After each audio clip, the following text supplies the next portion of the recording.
Good morning, everybody. This is Richard back at you. We have been busy. We got Miss Teresa on the camera. We got little Miss Annie hanging out in the shop, always making sure everything goes right. Huh, Annie? Her does. Beautiful, beautiful Annie. Well, anyway, we've been waiting a few weeks to get our C-4 core in. In our earlier video, C-4 trained to 65.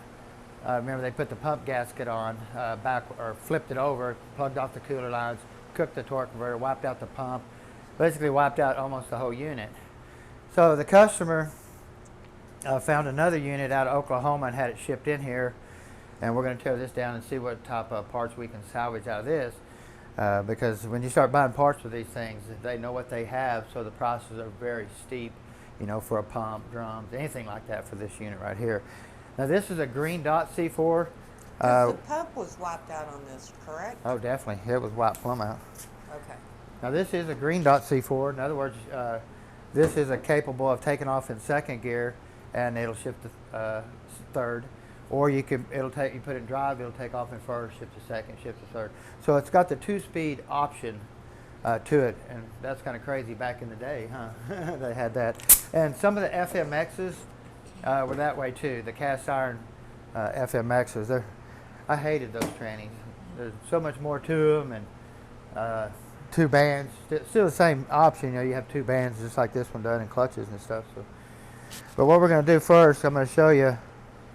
Get my sockets out here. I kind of didn't bring everything, of course, like normal. What we got here is we have our passing gear linkage. In other words, when you put it on the floor, it'll pull this lever forward and kick it from third to second, second to first. Without this hooked up, you will not have no passing gear.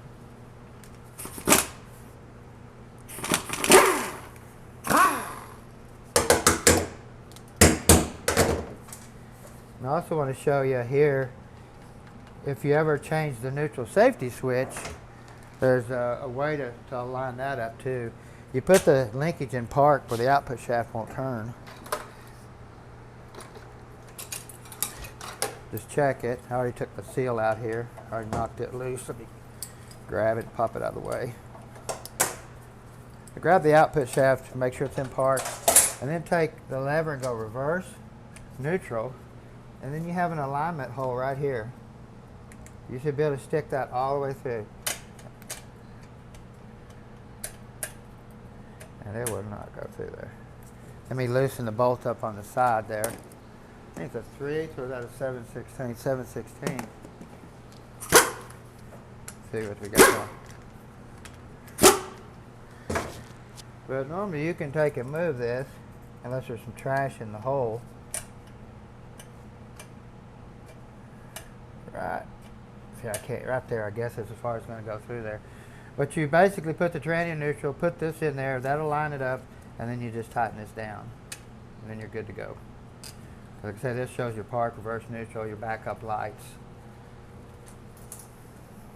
You know, if you wouldn't have wanted to show nobody that, you could have done that. Since you want to show somebody, you know. I know, that's the way it always is, huh? It is.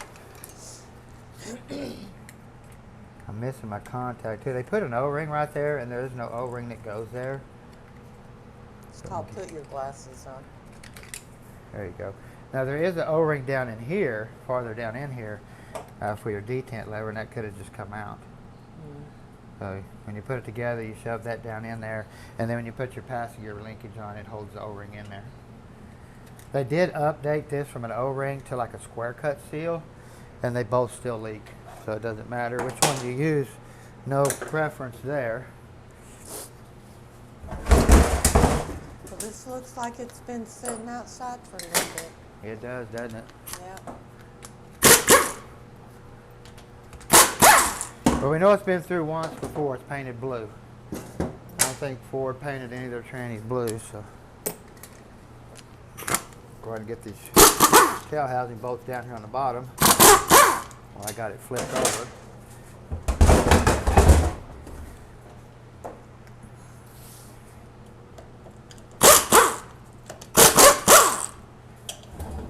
Now normally we would have a a bracket right here that holds the vacuum line that comes down off the carburetor, comes down, locks into here, and then comes down and gets into the vacuum modulator. I get a lot of units in here where they put fuel line from the carburetor down here, massive line all the way down. And you can't do that. You need to stay with the 5/16 hose. That way it gets a good signal from the top to bottom. If you put a big old hose, you don't get a good signal from the carburetor down to the modulator.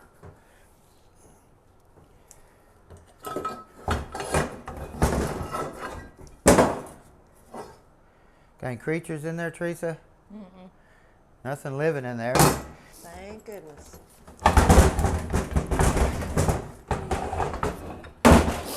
Now, this one here has a tab that holds the modulator in.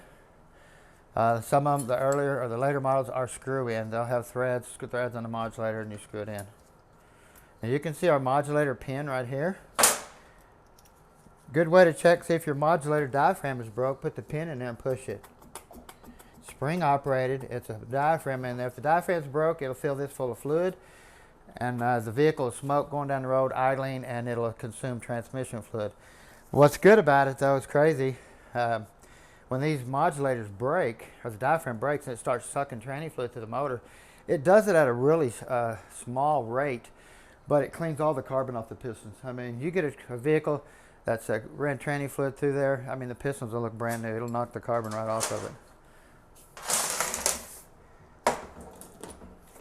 And then we have our modulator valve down here, probably ain't gonna get without a magnet.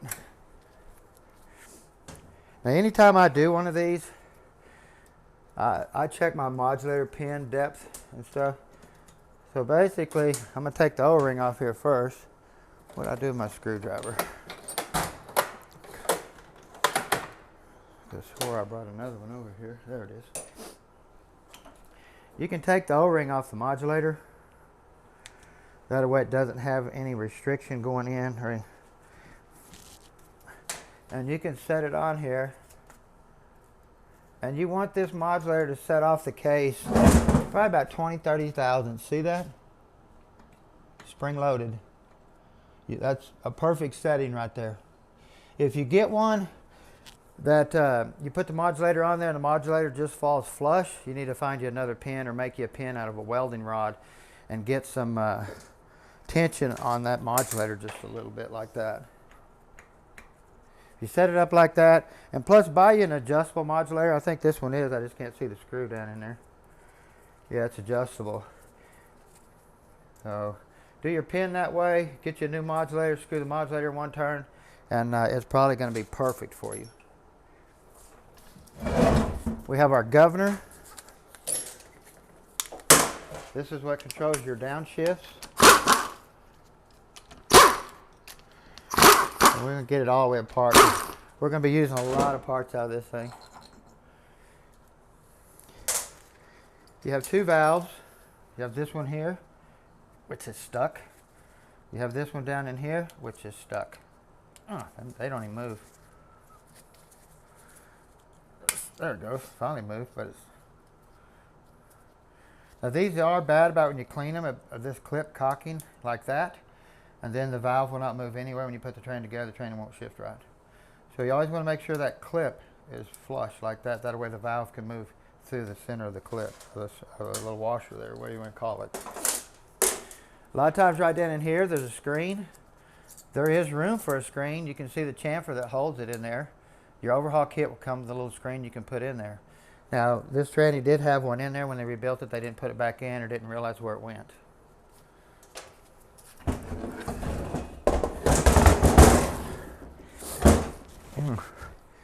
We have our second gear band here, servo. It's a B servo. The B and A, B, and C and D is determines the size of the piston. It's going to determine the size of this piston right here.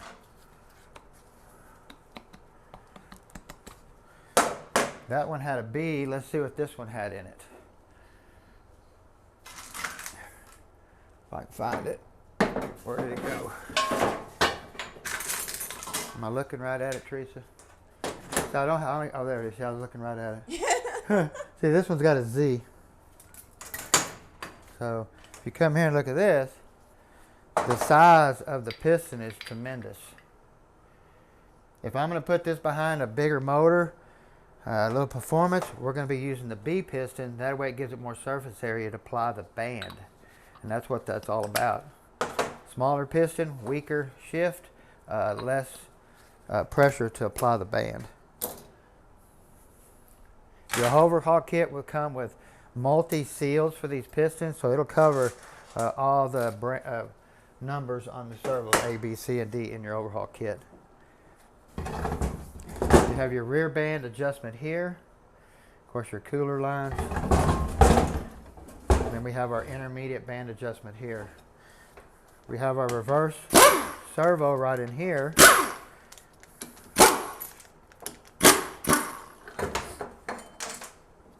There is an O-ring right here, but it is a square cut O-ring. It's not round. And all it does is just set on there. When you kind of stretch it, put it on there, it'll stay, and you bolt it on. Okay. Your reverse servo piston, there's no variations. It's all one size, but you want to check them and make sure they're not brittle. If they're brittle, you can have delays, reverse burnout, and all that stuff. So we'll just see if we can pull that off. See how brittle that is? It'll just break.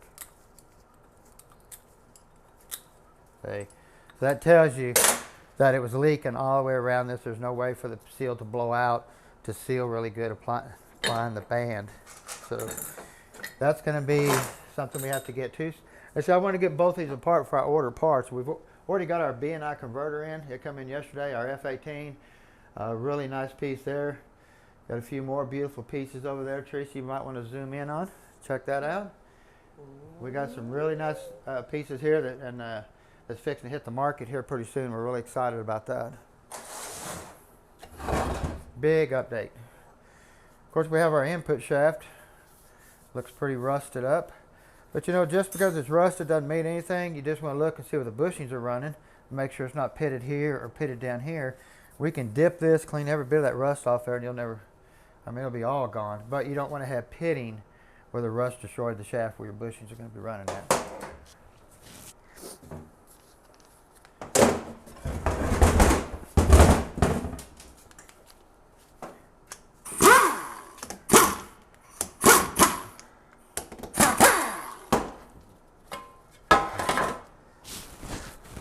I say when you buy cores, you just never know what you're getting, guys. That's so gross. Water is the worst thing for a tranny. These, if I buy cores that's sitting outside, I will give almost nothing for them because once water enters the pump's the main piece. It runs down the center of it and runs into the middle of the train, and it just comes out everywhere else and just rusts everything on the inside. So that's one nasty core.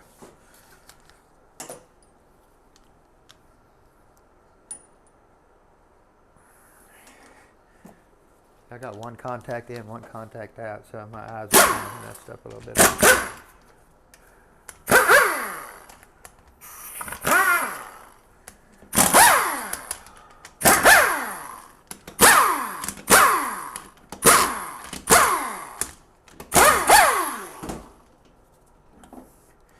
Now we do have a metal screen filter.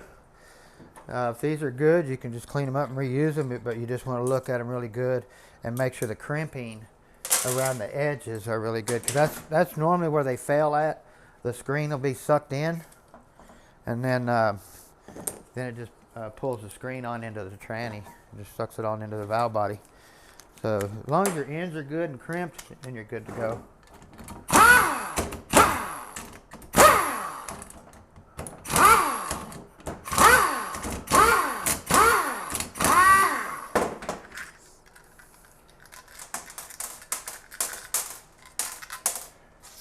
All these bolts here are the same length.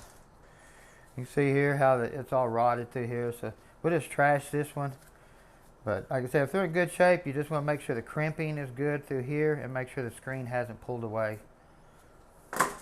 Then we have a pressure relief spring right here and check valve right here. If you ever lose this thing, I've actually used a bolt. This bolt right here, just take and sand it flat. It's got an edge all the way around that seals really good, and you can just cut the bolt off to about the same height. That way the spring stays on it, and you can use that, okay? I've done that before, because those things right there, if you lose them, they're hard to find, believe me, unless you got a core.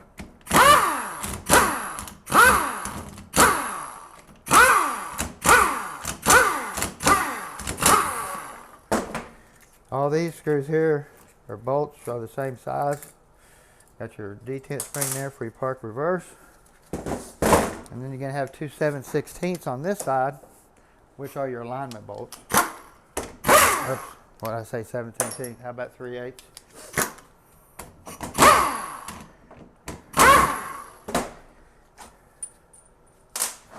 We'll flip it over, slide it apart. Of course, we're going to have some check balls in here, and maybe even a puck. This one here, you can see here, we have a puck. And we have a check ball. When you leave the pucks out, these are kind of like accumulators. This training will shift firmer in second gear if you leave that puck out of there. So, I have a check ball book that shows me every valve body made, where all the check ball locations are and stuff. Now we did have I said the shift kit we put in here, in your overhaul kit will actually come with these pucks and check balls too. So you can see your pressure regulator spring. So the shift kit we use, we'll be changing that and doing some modifications to the valve body.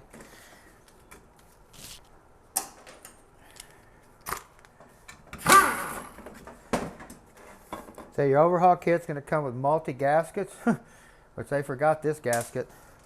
Didn't even put a gasket on there, guys. Can you believe that?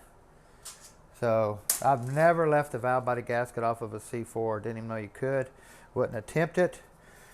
If you look here, we do have another check ball in a trough. Now sometimes you can have a puck on this side too. You just want to look for it. So I got a book that shows me every year, every check ball location, every training made. So I actually got like 3 or 4 of them. We have our intermediate band here, our reverse band down here. We have our band anchors. Then we have our reverse band one here and here. This is your passing gear linkage on the outside. This is your manual valve here, park, reverse, neutral drive, but this is your passing gear here. Actually, on this one here, you got to be really careful when you put this together. Just say if you did a carry out, if they bump this and push this in, this is capable of getting behind here and not pushing on the valve. It'll get locked in here and you can't get it back out without taking the valve body off. So, like I said, we don't do carry outs. It sure saved us a lot of money and time, that's for sure, huh, Teresa? Because we just got tired of it. There ain't nothing cheap no more when it comes to a transmission. Any of them. It doesn't matter what it is. What we got here? Stripped bolt. Look at that. That bolt's totally stripped. It won't even come out.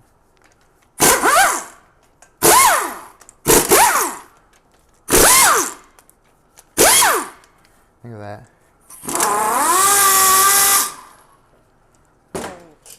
How are you going to fix that? Well, we got another case over here. We can use a case, or we can actually helicoil this if we needed to. But what I'm saying is, how are you going to get it out of there? yeah. Oops. Sorry, Teresa. Of course, you can see the case threads that they pulled out of the case. But it's going to be down in here. That old pump don't look. If we can push that dude out even.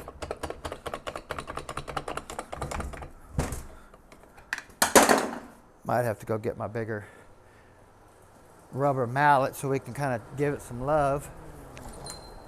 Let me get my. And that's really the main thing that we needed. Right there was that pump. I hate it not being able to see. Trying to find my 1/2 inches there. We'll try this one.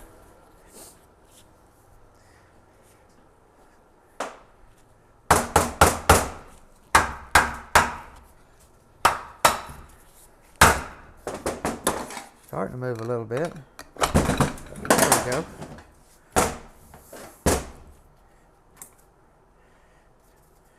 For our thrust washer. Okay, we're looking for a good pump. Don't matter what the outside looks like. Well, that's a good thing. I'm telling you. They don't look very good on that. It did get some moisture in it. You know, all this rust is nothing. That'll all clean off like brand new. But you just want to make sure these surfaces through here are good. You got a pressure and a suction. This is all staining. That's all that is. That's not rust really that got in there so much as and ate things up. Pump gear. We do have wear here. You can see where it locks, puts the load on the converter hub. That's all wore out right through there. The pump gears I think we can get. Main thing here, you want to look around this area, make sure the pump gear hasn't been shoved sideways and all the bluing's gone. You want to check here the same way. You got pressure and suction, make sure it's good here. So the pumps looks really good. I think it's survivable. But like I said, on these here, you got to be really careful because your overhaul kit's going to come with multiple sealing ring options. And these sealing rings will fit on here but fall to the bottom in the drum without touching the sides. So that's something you always got to check on basically every unit you build. Because even on the 350s, they come out with an oversized drum, and then you needed the oversized sealing rings for the stator. So, but they will have rings that'll fit right on here in the kit. But when you go to put them in the drum to check them and see if they fit there, which is going to be these, I think, or it might be these, you got to make sure it touches the sides. And make sure it doesn't just fall to the bottom, because you're going to have rings in your overhaul kit that's going to do that. It's going to fall to the bottom here and it's going to fit on there like a glove. And the same way down in your forward drum, you have to check the rings that set down in here, because they're going to have rings that's going to fit on the stator like a glove but fall to the bottom and not seal here. So you always have, and never break these taking them off. Because if you accidentally break something and one of these rings, putting it on or anything like that, you can go back and inspect one of these rings and see if they're worth using again. The main thing is the lock. You have a lock right here. See that lock? It locks them together. When you put it in, the lock will be all the way this way. As the ring wears, it'll slowly close that opening right there and get to the end of the lock. Then it'll start leaking around the edge. But if you put this ring in and it's still really close to the button up that way, then you got a really good ring still. Especially if it's good on the sides too, because you have to look for side wear. Because if you got pressure in the middle, it's trying to shove that ring that way, so you want to look at the sides and make sure you don't have a lot of wear. If you don't, look at the best side. Well, actually you can see it really good in this ring here. See how it's shiny on that side? Still looks brand new on that side. See, that's because this ring, the fluid was in the middle pushing the ring outward.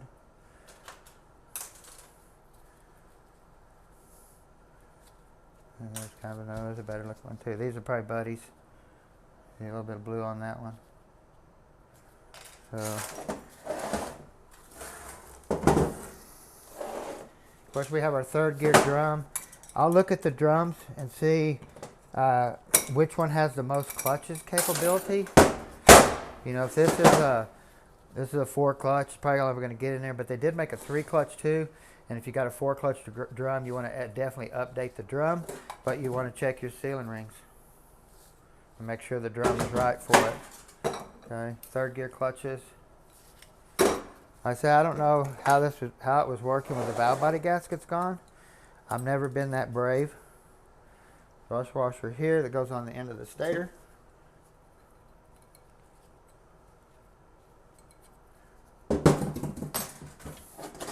If you notice, your direct drum bushing right here has a built-in thrust washer. That's your bushing, but the back of it is a thrust washer that runs right here on your forward drum. They did not put a thrust washer in there. They made it to the bushing. Okay. Of course, we have our forward clutch here. These drums are always bad about the sealing ring or the rubber seal on the inside shrinking and then splitting in the middle and then burning the clutch up. This is a smooth clutch where our third gear clutch was a waffle. Got 5 to move it forward. We have a 4 clutch third gear, and then we have a second gear band.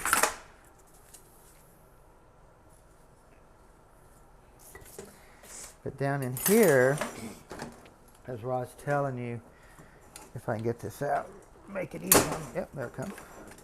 These bevel plates are bad about breaking, splitting down the middle, because this has to bow to apply the clutch.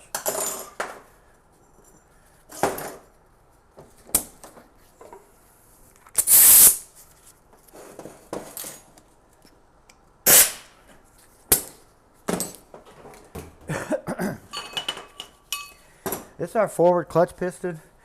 This little ball right in here is really easy to blow out because they only attach the retainer on one side right here. This will actually bend right here and the check ball will fall out. So if you're blowing air this way to clean this piston, it's easy to blow the check ball out of there. And you have your square cut seal here. And of course you have this round one down in here. Is the one I told you that a lot of times you go to take it off, it'll be hard as a brick and it'll be busted and there'll be a 1/4 inch gap here causing the fluid to leak by. So we have another thrush washer here, sets on the forward drum, right there. Of course you have your forward clutch ring gear here and then your ring gear for your planet, sets in there. Then you have another thrush washer for your planet. You want to check here where your bushing runs. You can see that one kind of looks kind of messed up pretty good. That bushing right there. And so they could have put it in there just like that too. So we'll pick the best pieces out of both units and put it together. If we don't have a piece, then we'll find a piece from somewhere else from Transtar or something. So. And we have our sun gear here, our sun gear and shell. The bushings in here. You have to take this apart to really look at the gears really good, make sure they're not pitting or anything like that, so make sure you can use it. Of course you have another thrush washer there. You have your aluminum planet here in the back, 3 gear, which is plenty fine for this. You just want to make sure the gears ain't wobbling, the pins ain't turned purple. Make sure your load washers are still in there. And then of course you got to have another thrush washer. All the thrush washers are pretty much wiped out. And then hopefully, I'm gonna have to put my glasses on for this. They got a little tiny snap ring down here, and sometimes it could be one like this, or it could be another, just a little wire looking thing.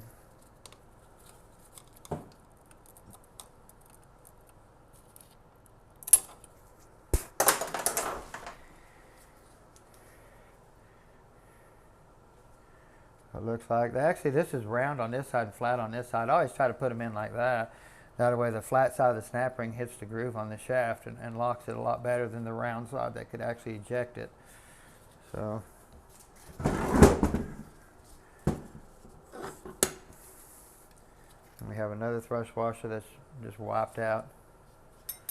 Not a whole lot in this core really neither. We got a good pump. That's a good thing. Of course, you got your governor sealing rings here. See where all your bushings run. You want to Scotch-Brite all that stuff up if you're going to be using it. Then you have your speedometer gear that's made to the shaft. Then you have your external gear that you can change to get right for your tire size or whatever. And we have our reverse drum right here. Your band goes around. You can see it's pretty, it looks good. These are kind of like hot spots or whatever. But this all can clean up really nice. Put a new bushing in there. And then we have our band struts here. Okay, the band in the other unit was totally wiped out. This band does look a little bit better. It's not so much going metal to metal on the tips right here. Really bad about that. Still going to replace it. Hopefully I can run one of these down. This looks acceptable, but I'll look to see if I can get a reman for 45, 50 bucks. We're going to grab it.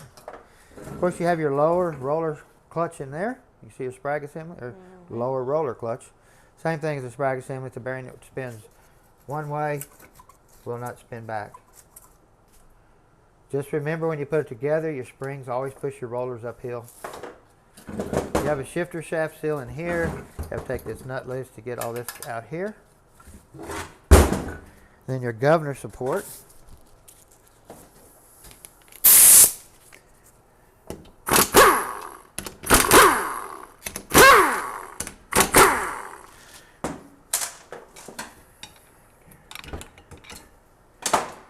You're going to see here where your rings have been running. You can see 1, 2, 3. I like to come in here and hit this like with a bead hone. Clean that up and get those marks out of there. You can't feel them, you can just see them. But I like to put a new ring on something that's been honed instead of just sticking it right back on that. And you have your parking gear here. This piece comes over here and touches it and locks it into park. Drive shaft spinning, boom, locks it in park when you move the shifter. You also have another little tab here. Case bushing. And you got your little spring right here that keeps your parking paw from hitting the parking gear when it's out of park. You want to check here for any wear. Same way here. Make sure somebody ain't been putting it in park before they come to a stop. None of that stuff wore out. Well, guys, this is a mess too, huh, Teresa? Man, they just seem to be. What I'm going to do is I'm going to start cleaning stuff up, getting everything set over here to what I can physically use out of both of these units. And then what I can't use, I'm just going to get on the phone and talk to Raymond at Transtar and see what he can round up for me so we can get this unit going. I like to get it going by Friday, get it back to the customer. They're actually going to be putting it in. Don't like that at all, but we'll just see how it goes. We did a 350 for them here a week or so ago, and they put it in. Everything seems to be good with it. So I just don't trust nobody no more. You know, this unit could cost, you know, $1,500, $1,600 or more to fix. So you got to be really careful when you put them in. If you tear them up, installing them, it's not my fault, right, Teresa? Right. Definitely. Well, anyway, we want to thank Miss Teresa for recording. We just love you the best. And Annie, always guarding the shop, guys. Always hanging out with us. I want to tell you, have a fabulous day. Don't forget to push the notification bell and the like sign, all that type of stuff on Teresa. More to come. Have a great day.